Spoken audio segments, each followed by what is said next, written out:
Hello, everybody, and welcome to another episode of Brewing with Jim. Hi, everybody. I'm Jim, and you're Joseph. I'm Joseph, yeah. We're happy to be with you. It's fun to be with you. This is a show where we get audience questions about any part of life, and we just try to answer them, or at least to give some direction, insight, or we wisdom. give an answer, whether it's valuable, valid, or not. There you go. Yeah, we do. We can. I'm kidding, folks. Yeah. The confidence level wanes sometimes, maybe depending on the question, but we always give it our best shot. Yeah, we do. And it's a great joy of doing this show. It's fun. The question this week, I think, clearly comes from a student based on the question. The question is simply, do my grades actually matter? Unfortunately, yes. Yeah. I would Let's put even ourselves say, at least in the perspective of a student. well, Right. Oh, go ahead. Let's start by just saying, if you're a student, especially if you junior high school, you have been in the process of being graded for your academic work for 10, 15 years. Right. Everything that you've done and most of the effort that you've put forth in life up to this time has been academic and has been graded. Right. Receiving usually one of 5 different letters to demarcate everything you've ever accomplished. Yes. That's just a reality, and I think to name that is helpful.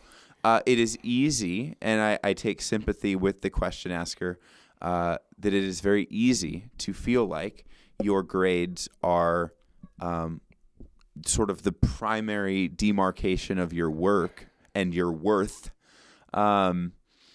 But even as I was in high school, I was kind of feeling this way of, if I get a C- in my English class this semester, is it really going to change the trajectory of the rest of my entire life, as opposed to me getting a B- or a Well, the A-? answer to that is right? no, it won't. Yeah. But it will change the perspective, the perception some people have about you right now. Sure.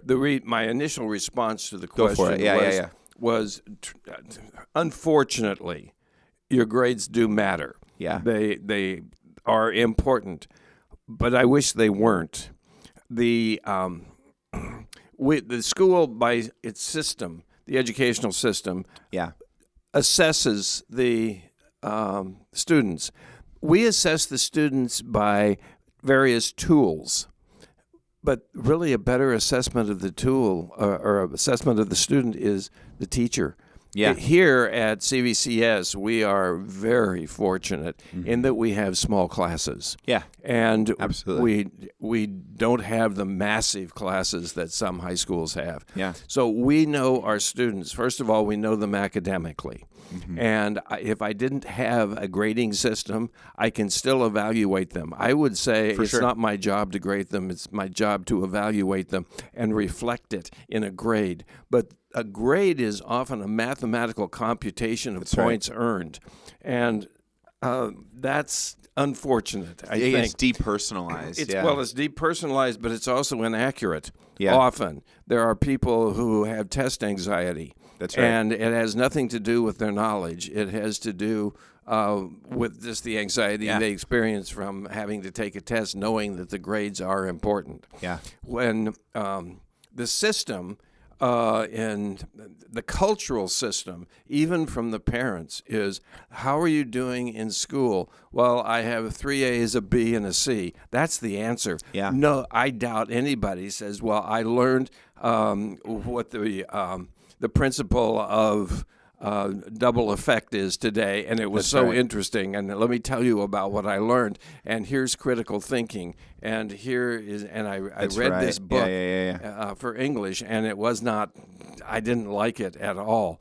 But, well, if you can get that kind of an answer, then this and reinforce it in the student for expressing that, then the student may tend toward, I am learning driven instead of being test driven. Sure. But that's not the system. And even the parents are at fault for, fault may be too strong a word. No, it's not. They're at fault for falling into that evaluation of their student. Yeah. the grades are important because we have to have some numerical something to post on the grade grid. That's right. And when the grade grid at the end of the semester, that gets submitted to the office and becomes part of something we call a transcript. Yep. And the transcript goes with your college application, and the people who sit and evaluate your college application, and I've known a couple of them, they look primarily first of all, at the grades. Yes. They look at the GPA. And if the GPA is below the standard of that particular college, then you go in the no pile. And there's also a maybe pile, and there is a yes pile. Well, how do they determine who goes where? It's going to be grades. Yep. Now, there may be some community service that would lift somebody off the cusp if they're right on the edge of, or there may be a behavioral notation on the transcript that's negative, and then that would take you from the maybe pile to the no pile. Yeah. That's the way the world works. Yeah. That's the way often in business or any place a person is employed, the employer is going to look at the productivity, the value of the person to the company, and so forth. All those evaluations take place, so just get used to it. That's right. I don't like the grading system. Yeah. Finals, for example, are required by our school. Sure. And so I have to give a final. If the school didn't require it, I might not do that. Yeah. I weigh the finals as low as the school allows me to, and the school allows me to go as low as 12% of the semester grade. And so I also have a category in the grading system called it's called P&P. It's passion and perseverance. Yeah. How passionate are you about the subject, and do you invest the energy? Well, that gives me wiggle room to change the grade a little bit by what I think is the right grade for that student. It's subjective. Yeah. All the other assessments are objective. Yeah. So we work within the grade system, but question asker, that's the reality of it. Yes, they're important for that. The grades are going to be looked at, analyzed. You're going to be perceived according to them. But I don't really like the grading system. Yeah, no. The school is locked into this. And it's not the school's fault either. It's not. It's part of the whole cultural academic system. That's right. Academia, because there are different levels of school. You go, kindergarten, elementary, junior high, high school, college, grad school, whatever. And each of those places are usually different institutions. We at CVCS and a lot of schools around the world have all ages, K through 12, or at least their global equivalents. I'm not aware of any schools that also incorporate the undergraduate and the graduate level in the exact same system. That usually tends to be a cutoff, especially between high school and college. There's a jump. We don't service both of those levels, at any given institution. What that requires is, in order for colleges to accept high school students, they need a way to seamlessly and efficiently evaluate their applicants. Right. And so there is a natural, call it efficiency, call it the free market, whatever. There needs to be a universal kind of language that all schools just kind of naturally abide by. Yeah. And we have decided as a society, as a culture, throughout history, whatever, we've landed on A, B, C, D, F. And that has tended to be the thing that most places just abide by. It's standardized in much the same way. True. We also use SAT, ACT scores. Right. I will tell you this, if you're listening and you're not in education, this may surprise you. Every single teacher that I can remember ever talking to about this hates this. We hate that this is the case. Every school. I don't like it. Yeah. Every school wants to break out of it and have their own more personalized, organic system of evaluating students, because we recognize, being with students every single day, we see the complexity that this child is throughout their whole life. They are a social, emotional, spiritual, physical being that is developing in front of our eyes. And we would love to capture everything that we see. Right. But we are, as teachers, locked into 5 letters that we get to apply once every 2.5 months. Right. That's it. We are trapped, and we feel it as well. Just speaking from on behalf of other teachers. Again, every teacher I've ever talked to hates not just the act of grading, that's another thing, but the fact that we are tied to a system of letter grades. But this is where we're at. If we go off the trail and we say we can develop, and I actually believe that we can develop a better system of evaluating our own students. Oh, I think we could. But we absolutely could.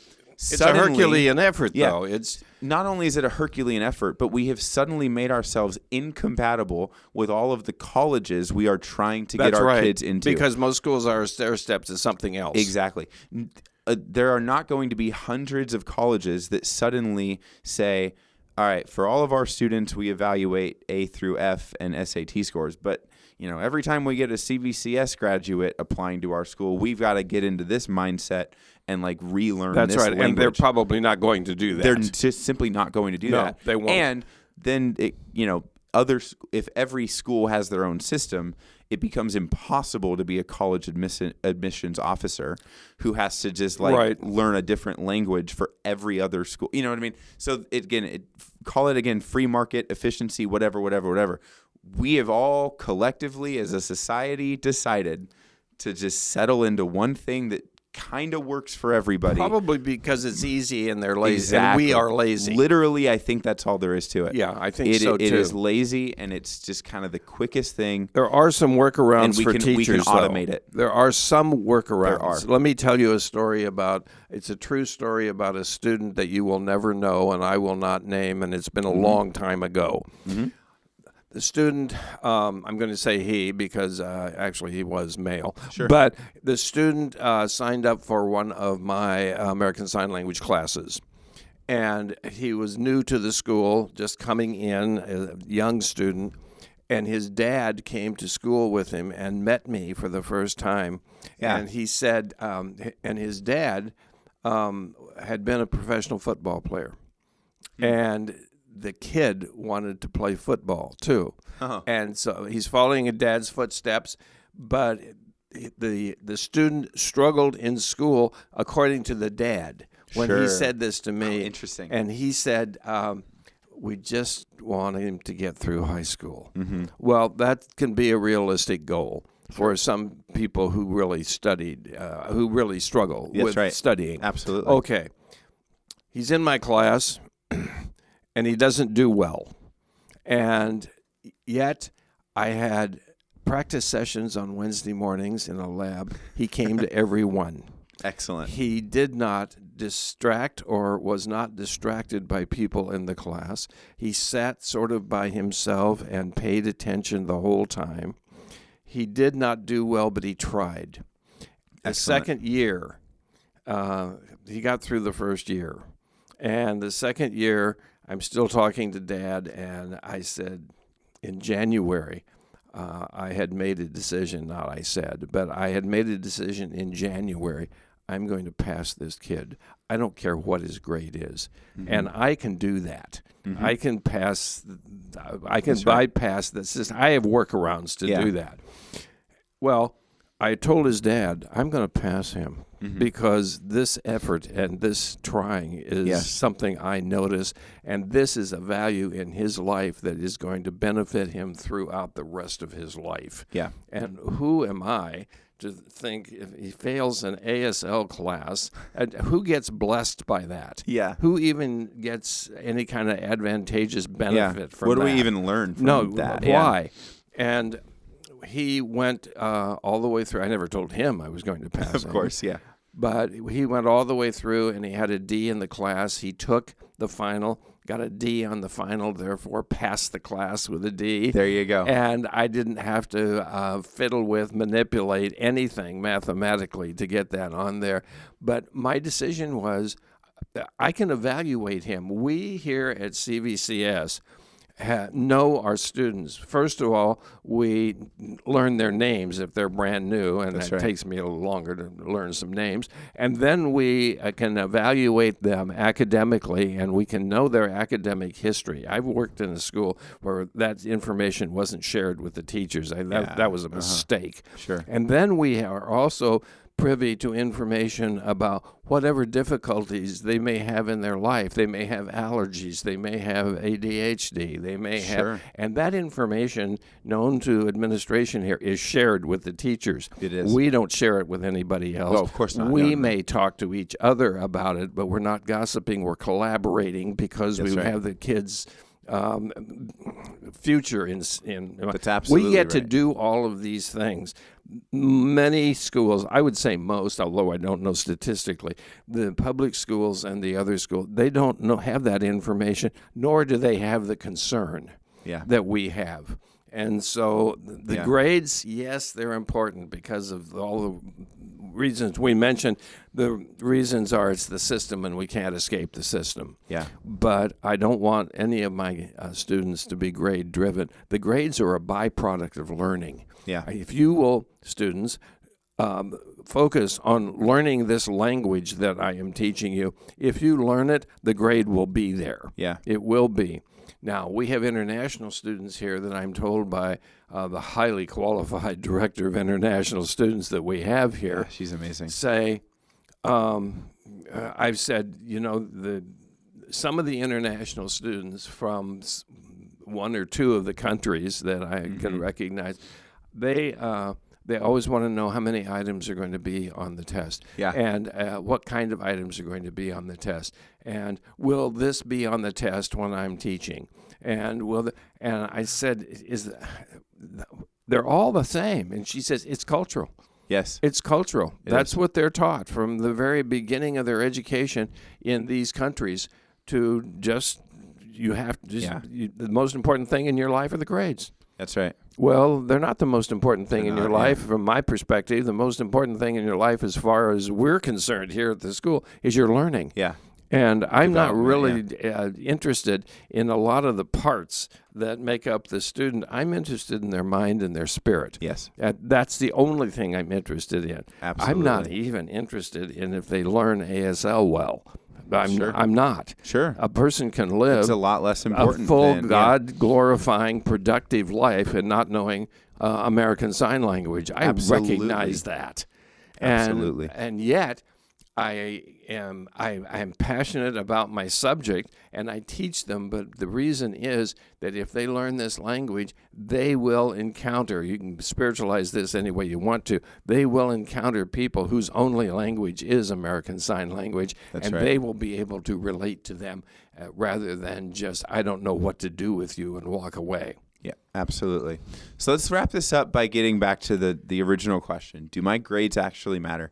My takeaway from this conversation is that the answer is yes and no.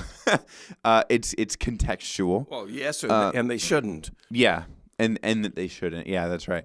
The answer is no, they don't matter in the sense that 30 years from now, it will not make a difference what grade you've gotten in that class. Mm-hmm. There is enough opportunity in adulthood to make your own decisions and chart your own path and pursue your own goals. That I know people that did very, very, very poorly in school that have made themselves very successful, hardworking people. Yes. The same is true in the inverse. I know people that were great in school that kind of just burned out in adulthood.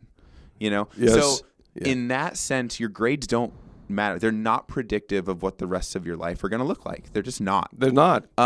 They may present, and this is where the answer slides into yes a little bit, that they do matter. They may present you with different opportunities younger in your life. or more, sooner in your life, where it determines if you can get into that honors or AP class. It determines if you can get into a certain college or not. And so, we have to say that they do literally matter. They are important for that. They are important for a lot of things, or are used for a lot of things. However, two closing thoughts. Number one, like we said, we wish that wasn't the case. And number two, in the long run, they will lose their meaning. If you are being held down by low grades for any reason, their grip on you is going to slip over time. That grip is real right now. Yes. It is real right now. And I'm not saying that you shouldn't care about your grades, and I'm not saying that you shouldn't try to improve your grades, because you will have better outcomes in the near future with higher grades. However, when you get into your 20s and your 30s and your 40s and beyond, it doesn't matter. They just don't matter. Let me close this with a short anecdote from my life that was real. When I was in elementary school, we were taught cursive writing, handwriting, and not only taught it, but we practiced, and we taught different theories, the Palmer method, and so forth. Yeah. And when that, and then we were graded. My handwriting was terrible, and I always got C's in handwriting on my report card. It was a category on the report card, and I didn't care about the C on the report card, and neither did my parents. But I didn't like an ugly handwriting. Yeah. My grandfather had a beautiful handwriting. It was masculine. It was clear to read. Mm-hmm. It was interesting. I wanted that handwriting. I went to him and said, "Will you teach me how to write like you write?" And he said, "I will." Yes, I will. And he sat down with me. Yeah. And I worked at it and worked not for the grade. I worked at it because I wanted to have better handwriting. And when I developed better handwriting, my grades went up to an A. Fascinating. Yes. So there's the anecdote, true, that I am promoting here. Yeah. If you want better grades, learn better. Yeah. I love it. Okay. Let's wrap this thing up, and let's get to our second segment question.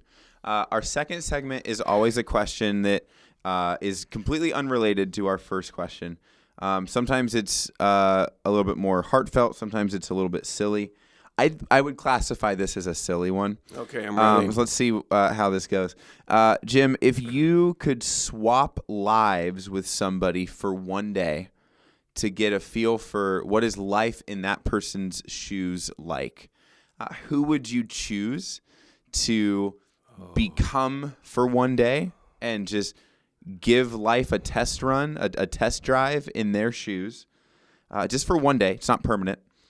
Somebody currently or historically? That's a good question. Do you have different answers? No, well, I might. I'm just formulating an answer. When you ask me these questions, I sit here and try to think, and one person becomes a superlative, and those are hard. Yeah. Name just any person you might. Sure. Switch. Well, if it's historical, I would very much like to switch lives with one of the apostles. Yes. That would be, and now which one? I don't know. Peter was a little off the wall, and but he loved the Lord. Yes. And I could say Bartholomew, but who knows anything about him, you know? Yeah. So I think it would be... that'd be fascinating. It would be a fascinating thing to walk with our Lord. Yeah, encounter Jesus in the flesh. In the flesh. Get a real feel for what that would have been like. It'd be amazing. It's hard to pick. Maybe for somebody famous, it would be nobody in politics that I can think of right now. I can't imagine. There was an entertainer, Victor Borge, who was Danish, and he was a concert pianist, but he was outstanding in his talent, but his shows are hysterical. Yeah. And I went, he's funny, and he intends to be funny, and he is. And if you listeners don't know who that is, it's Victor, Borge, and just go to YouTube and search him, and you'll be laughing and laughing and laughing. I went to one of his shows once when I was a kid, and then I went to a restaurant, and he was in there eating all by himself. Yeah. And so, yes, I would easily amazing. Trade places with him. But you and I see people, and then we would like to emulate them, or like to be them, or like to be regarded as they're regarded. But this is an axiom that is true, and I don't need a vote from anybody. Everybody who's listening and everybody that I encounter is going through something in their lives right now they wish they weren't going through. That's right. There is no exception to that. Yeah, and absolutely. that's true. So you pick somebody and you become them. And do I get all that baggage? Do I get that, That's right. that issue You're right. at the same time?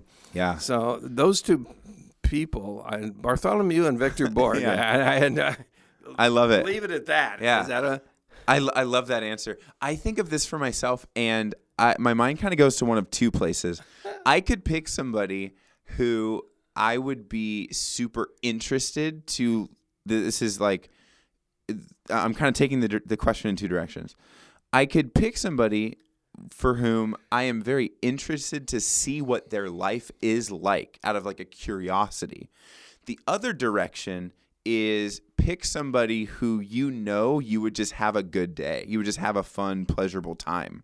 You know what I mean? Oh, okay. So, yes. like, I think my real answer would be kind of that first category of I would be fascinated to live a day in the life of, let's call it like a Fortune 500 CEO.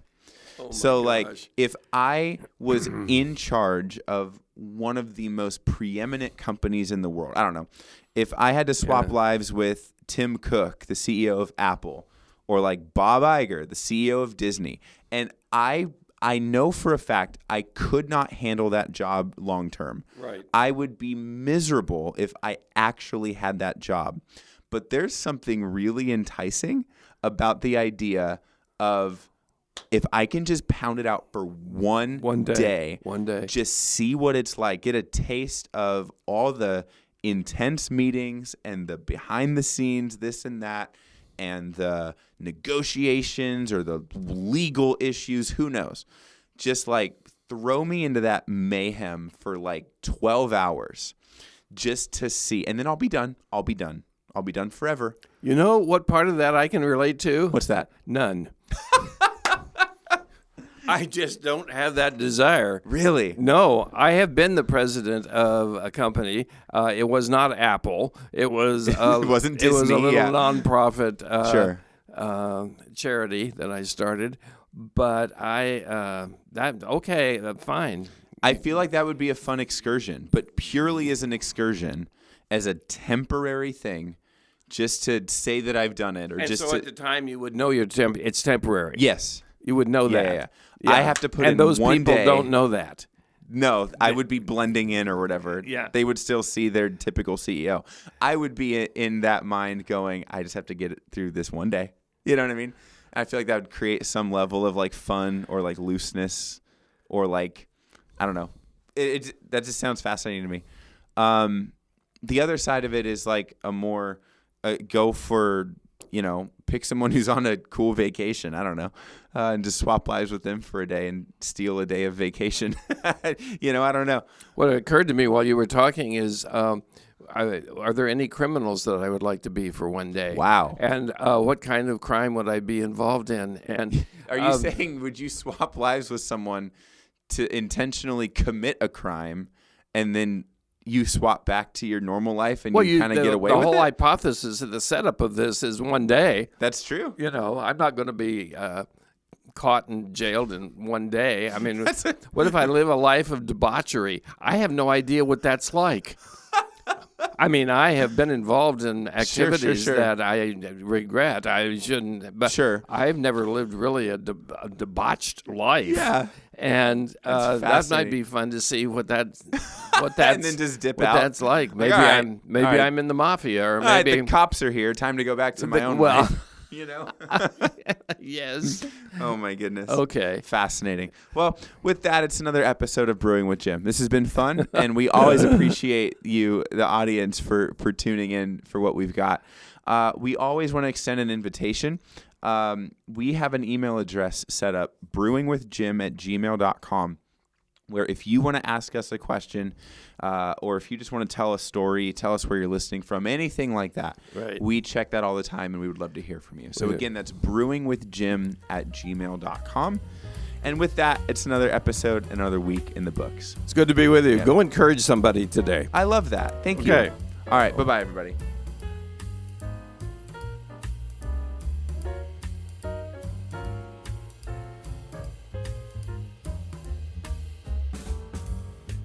The topics that are covered and the answers that are offered during episodes of Brewing with Jim are designed to mine the wisdom attained from a life of pastoral ministry and care. They do not constitute professional or clinical training or expertise in the areas of counseling or mental health. CVCS and its podcast network want to provide a platform for the discipleship of our community. Brewing with Jim is our attempt to foster that environment in a format that is accessible for everyone to participate in. The views, thoughts, and opinions expressed during the show are the speaker's own, and they may or may not represent the views, thoughts, or opinions of Capistrano Valley Christian Schools or its faculty. The material and information presented here is for general information purposes only. This episode has been a production of the Capistrano Valley Christian Schools Podcast Network. Capistrano Valley Christian Schools is a Christian JK-12 school in San Juan Capistrano, California. Be sure to check out, subscribe to, and leave a review of this show and the other shows on our network on your podcast player of choice. Doing so supports the school community in a multitude of ways. For more information about the CVCS Podcast Network or any of our other shows, check out cvcs.org or email podcasts@cvcs.org. On behalf of the whole network, this is Mr. Jasper saying thank you again for listening and stay tuned for more.